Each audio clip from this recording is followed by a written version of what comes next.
And we're live. If you want to say hello, welcome everybody. Hello, hello. Welcome, everybody.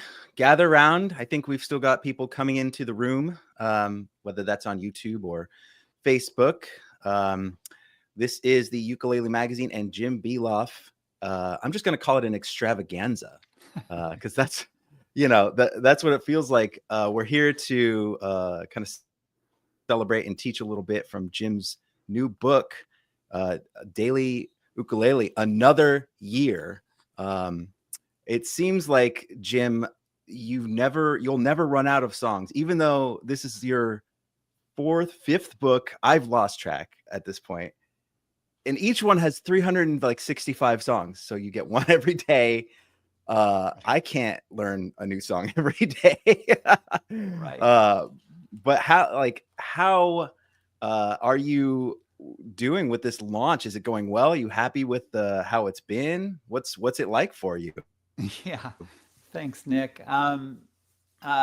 It's exceeded all my expectations. I thought I couldn't be surprised anymore, and I've been totally surprised. Uh, First of all, I have to give credit to the whole ukulele community because when I was challenged to come up with a third edition of, another unduplicated 365 songs, I came up myself with only a pretty paltry list of about, 85. And so I went to our Facebook page and I challenged the people there. I said, well, I've been encouraged to do a third volume, but I need song suggestions. And within a month, I had over 400. And I Wow. checked every single one of those songs, and I'd say 99% were all very worthy, including a number that I was unfamiliar with that were more recent hits. And so I drew heavily from all of these crowdsourced selections, and I promised everybody if they gave me a suggestion, they'd get their name in the book, and that's what we did. And so it truly was a collaboration between myself and the uke community. Wow. Yeah. So for everybody who's still coming in, I'm Nick Grizzle, the editor for Ukulele Magazine.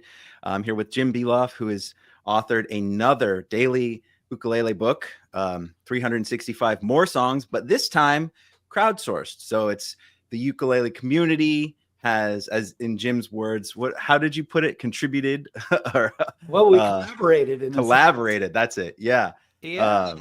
Yeah. It So was, yeah. well, we're gonna chat a little bit here, and I want to let everybody know that there will be, time permitting, Q&A at the end of the chat here. So put your questions or comments for Jim in your chat box, and we'll see if we have time. Hopefully, we'll be able to answer some questions for y'all.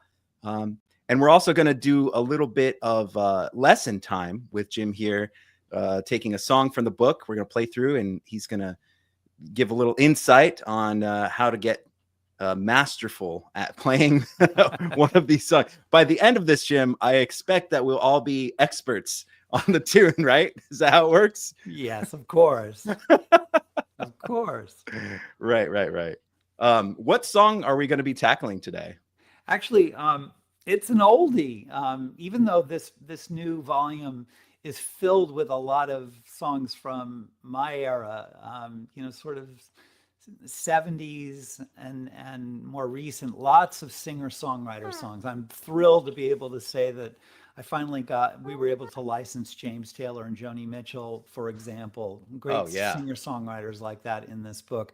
But there are some examples of some oldie but goodies, and this one is All I Do Is Dream of You. And it's a great tune, and it turns out that there are a lot of teachable moments in it. So I'll share a little bit of that. Awesome. Well, I think we've let everybody come into the room, I hope, long enough. If you want to start with the lesson, because as you said before we started here, this will be the shortest ukulele lesson ever. we're aiming for half an hour for this live stream, and that is, the time goes by real quick, I know, in any lesson. So if you want to just take it away, I'll duck out and you can go for it. Yeah, and hopefully you can bring up the music, and that would be great, so everyone can play along. There we go. Yay. So So for those of you who have ever attended one of my advanced beginner workshops, a lot of this stuff will sound familiar. Um, and I've written about it actually in past issues of Ukulele magazine. One of the things that I've been promoting for a long time is the Pinky G. And the way we make that is, instead of the usual index, middle, and ring fingers, I suggest that we do it with a middle finger, ring finger, and pinky, thus the Pinky G. And you'll see why in a second. So humor me if that feels awkward, but just try it and you'll see why it can be valuable. Um, and then we're going to encounter an A minor and a Hawaiian D7. And I know that some of you who are watching probably make your A minor with your index finger, but I'm going to suggest you use it with you play it with your middle finger. Um, and you'll see why in a second. And the other thing that I'm going to recommend is that you make your C chord, which we're taught to play with a ring finger, but play it instead with your pinky, and you'll see why in a second with that as well. So let me play through it once quickly, and I'll sort of talk it through, starting with the Pinky G. All I do is dream of you. Then middle finger on the A minor the whole night. And then we keep it there and just add a ring finger to make the D7. So we toggle back and forth. With the dawn, I still go on and dream of you. Back to the Pinky G. Now this is why it's really good to make your G with a pinky, because the next chord is a G7. And in this case, all we have to do is lift our pinky and put down our index finger. Your every thought, your everything. And here's why we make a Pinky C. Your every song I ever sing. So that C with our pinky, keep it there, and then we just lay down our index finger, middle, and ring to make the C minor 6th. Summer, winter, autumn, and spring. So let's play the second verse together in tempo. Were there more than 24 hours a day, they'd be spent in sweet content, just dreaming away. When skies are gray, when skies are blue, morning, noon, and nighttime too, all I do the whole day through is dream of you. So there's a good month of teaching in about a minute and a half.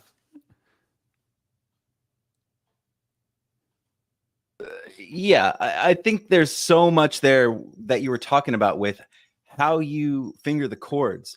Right. Makes such a big difference, you know. And there's what I love about ukulele is there's no like wrong way to play. There's more comfortable ways to play, you know, and there might be easier ways to play any given song, but you know, there is no wrong way. How you do it, if it works for you, do it, you know, and you can always keep learning. That's like the great thing about this instrument in particular. It's so fun to play that it's inspiring to keep learning new things and new ways to do it, you know?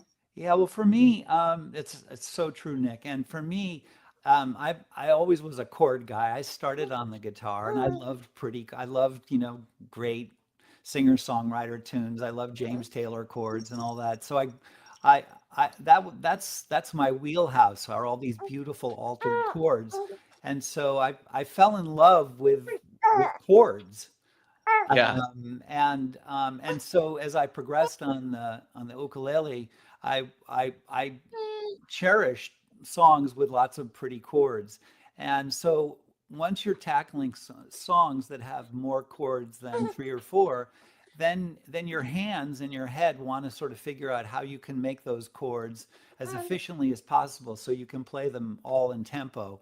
And that's when things like making a Pinky G can be advantageous, because any way in which you can make a chord that allows you to speed up going to the next chord is has value. And so things like going from an A minor to a Hawaiian D7 using your middle finger helps that. The pinky G to the G7, and using your pinky to make a C instead of a ring finger allows you to have three fingers to go to the next chord instead of two. Yeah. I just want to take a second to remind everybody watching and listening that we will do Q&A at the end. So type your questions in the chat. We've got a lot of people chiming in. Howdy from Madison Heights. Hello from Minneapolis. Stephen Espanola is in the chat. Hey, Stephen, former recent cover artist and one of our contributing editors as well. Hey, Stephen, and I'll see you in Maryland in August. Yeah. Yeah. So a lot of people thanking you for the book. Someone wants to know if you're behind the website Jim's Songbook, which I'm not familiar with. So no, I'm not. That's you're not that Jim. Okay. Jim. Oh, great. Yeah, some graphics on the screen now. Hello from Virginia. Oh, my brother gave me the Jumpin' Jim's Daily Ukulele book for my birthday this year. What a fun resource for 365 songs and chords. So glad to see him live. So okay, let's talk about the book, the actual book that you've just put out and your history with the books. So you said this is your third one, your third daily ukulele book? Yes, that's right. I mean, we've done, as some folks know, we've done baritone versions also of the first two books, and even a portable version of the first book. But this is the third volume of 365 more songs. And what I wrote about in the forward to the book is that, over time, these books, when my wife Liz and I came up with the idea of the Daily Ukulele, we thought it was a pretty good title. It rhymes and it accurately describes what's in it, 365 songs. But the people who use these books had a completely different idea. And so they started to name them after the colors of the book. And so the first book was the yellow book, the leap year edition became the blue book. And, before I knew it, even before it came out, this was known officially as the purple book. So I just love the culture surrounding these. And I'm so grateful for folks who've embraced these, especially the clubs who have embraced these books and found them usful. I think I really paid attention this time to some of their some of the critiques that I was getting back. One of which was to make sure to not have any of the additional verses at the end of the song, but build them all in under the melody and things like that. So anyway, I really do feel like this has been a collaboration between myself and the community at large. Yeah. So, I mean, when did you put out the yellow book, the first one? Right. Yeah, that was 2010. When 2010. So it's like, it's a good chunk of time. That's 14, almost 15 years now. Yeah. Right. Well, we've done over 30. We've done over 30 books, 30 Jumpin' Jim songbooks. I think there is over 1 million of our books in print at this point. And so we've done everything from, I think we've done 4 books of classical music, and James Hill arranged a book for us. And so we've done lots and lots of different genres, country songbook, spirituals, things like this. But the Daily Ukulele series is unique. And so the first one came out in 2010. And this latest one is the third collection of 365 unduplicated songs. Yeah. So I'm going to just read a couple of questions because they're timely. Someone asks, Cheryl K asks, is there tablature in the book?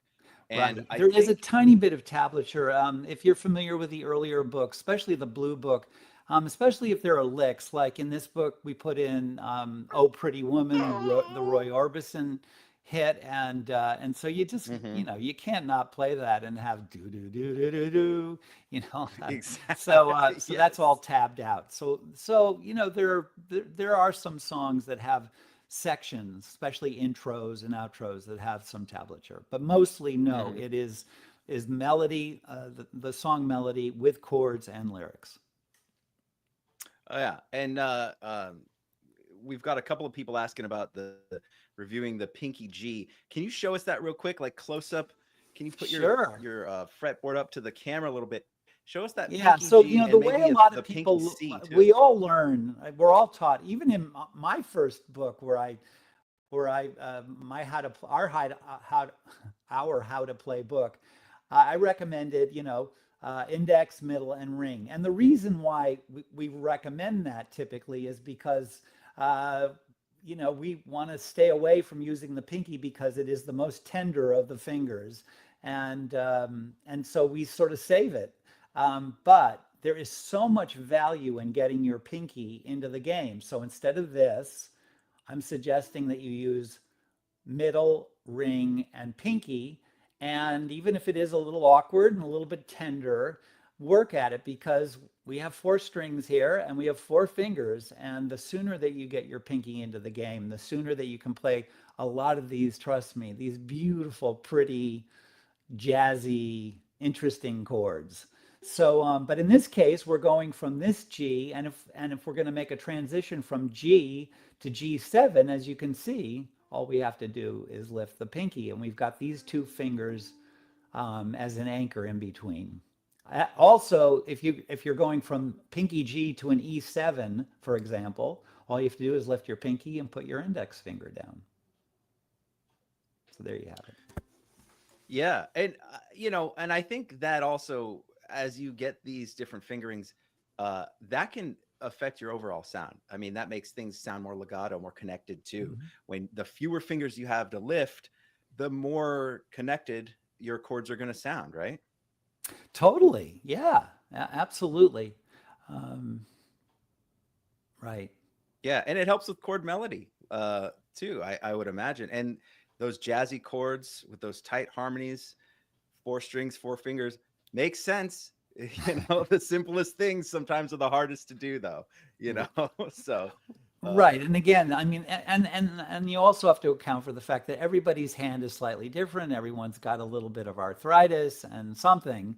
So you have to account for that. And if you can't do these forms or shapes or these fingerings, then you have to find a more comfortable way to do it. And that's just understood. But these are suggestions, and I think that probably the biggest lesson for me when I'm sharing the Pinky G is just to let folks know that there is no one way to do any of this, and so to free your mind from being locked into making any chord in one particular way. Especially, just think of the first chord we learn, which is the C chord with a ring finger. I tell the story how I was learning to play, and one day I noticed that my pinky was making the C chord, and I hadn't told it to do that. It had done it on its own. It's like my hand had overruled my head. Right. So I didn't tell it to do that. So then I stopped and I thought, why would my hand in this case have put the pinky down instead of the ring finger, which it knows to do? And I realized then that meant that I had three fingers to go to the next chord, let's say a D minor or something. So you have three fingers to use to transition to the next chord. If you were to do it with your ring finger, you only have two fingers to go to the next chord. So it's things like that begin to sort of, weigh into whether or not, how you play these arrangements and how quickly you can move from one chord to the next. yeah. We had one question from Lewis who asks, any thoughts on another leap year in 28?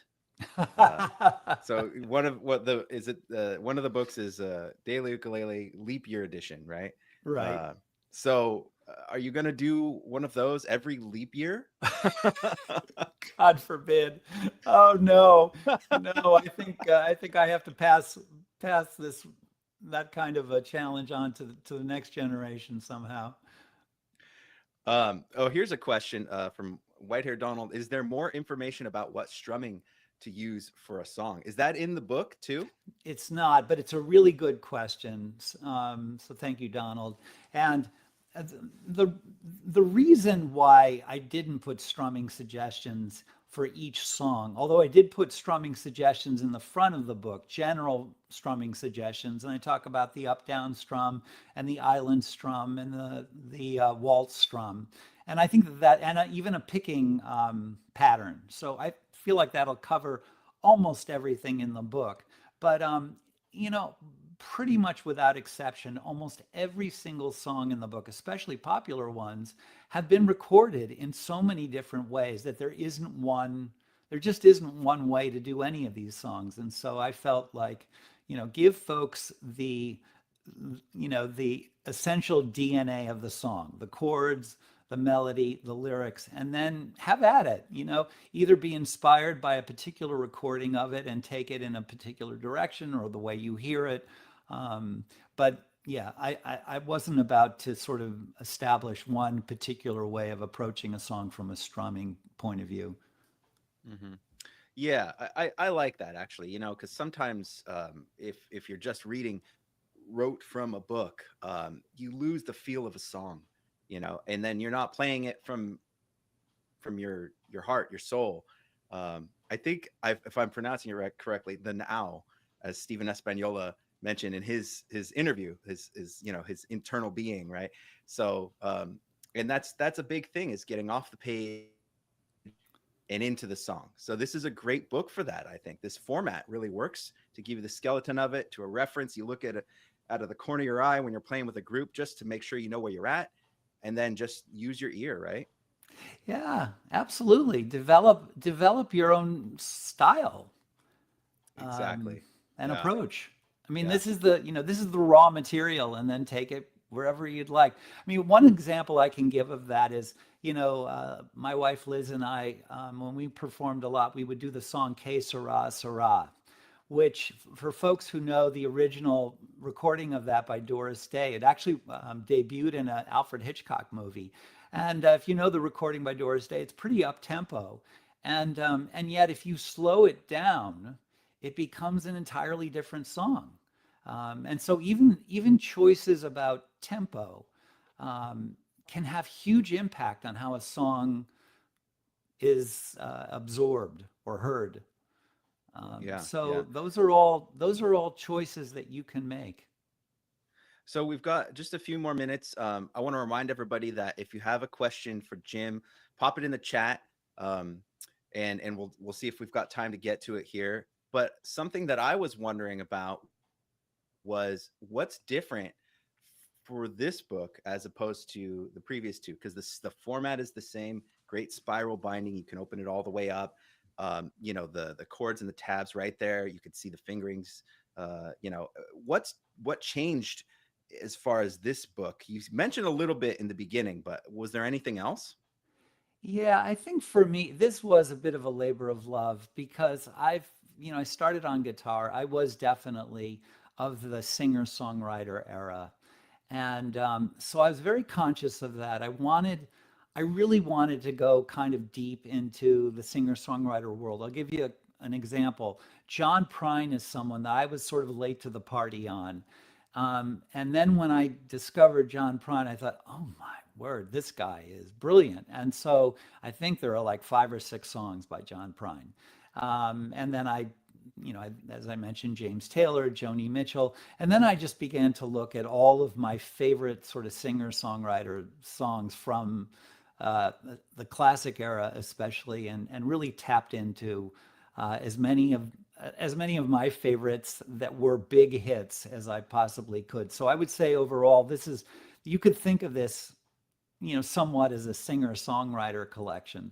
Um, Yeah. but yet that doesn't describe it all. There's also a fair amount of public domain songs, so classic, great songs from the past.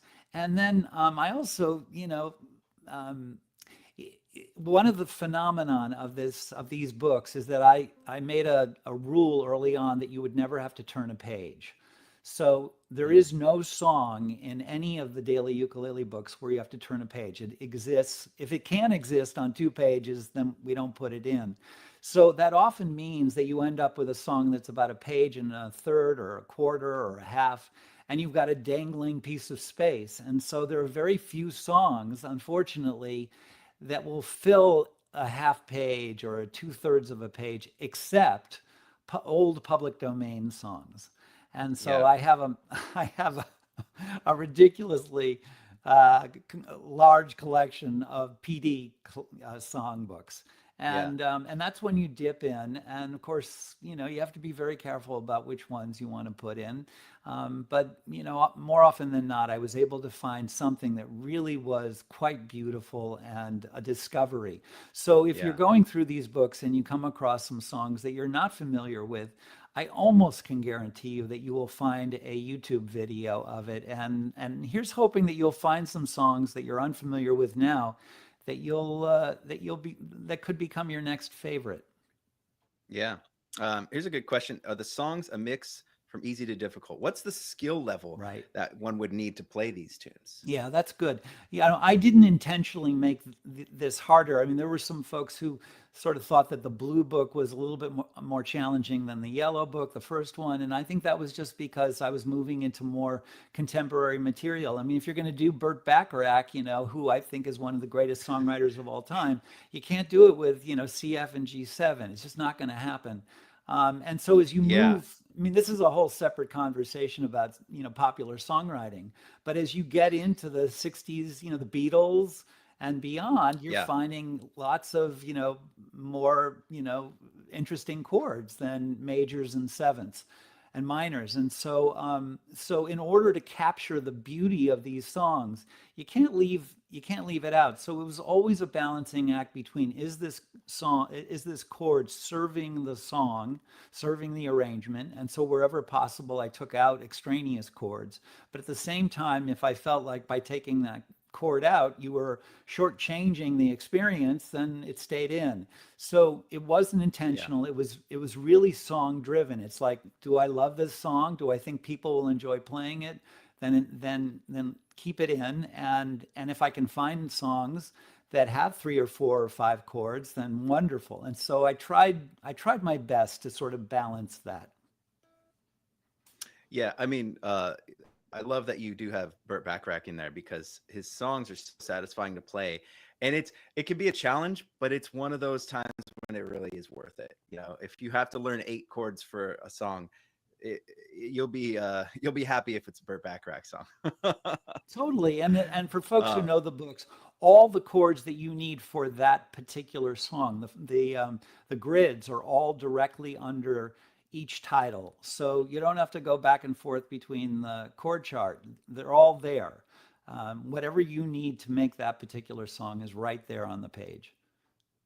yeah, I think I think it really does set a standard for what I want to see when I'm looking at a chord sheet for ukulele.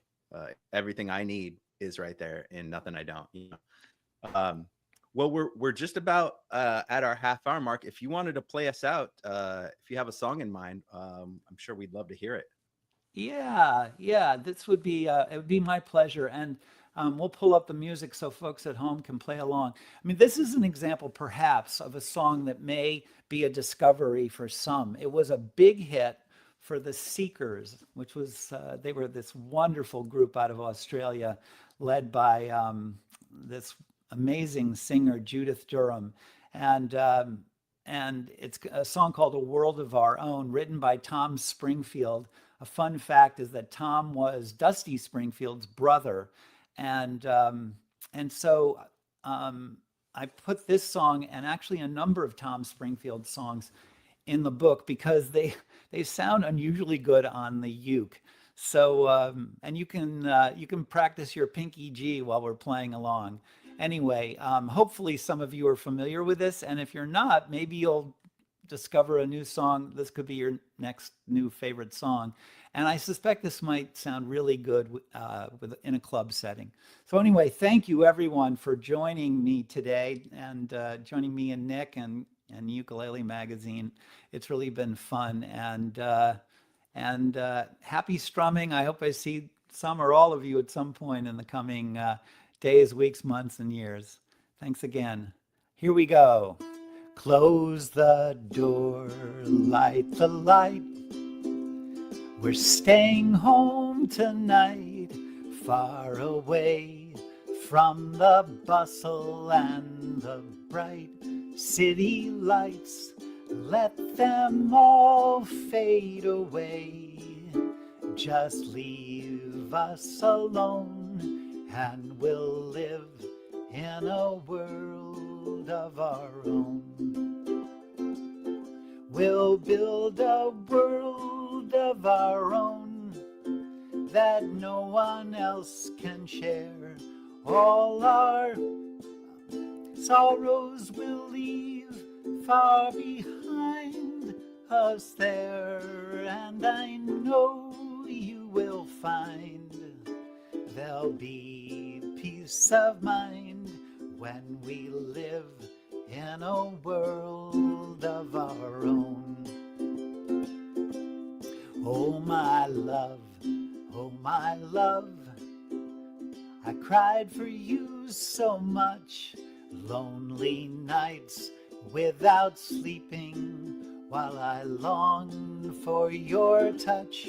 Now your lips can erase the heartache I've known. Come with me to a world of our own. We'll build a world of our own that no one else can share. All our sorrows will leave far behind us there, and I know you will find there'll be peace of mind when we live in a world of our own. And I know you will find there'll be peace of mind when we live in a world of our own.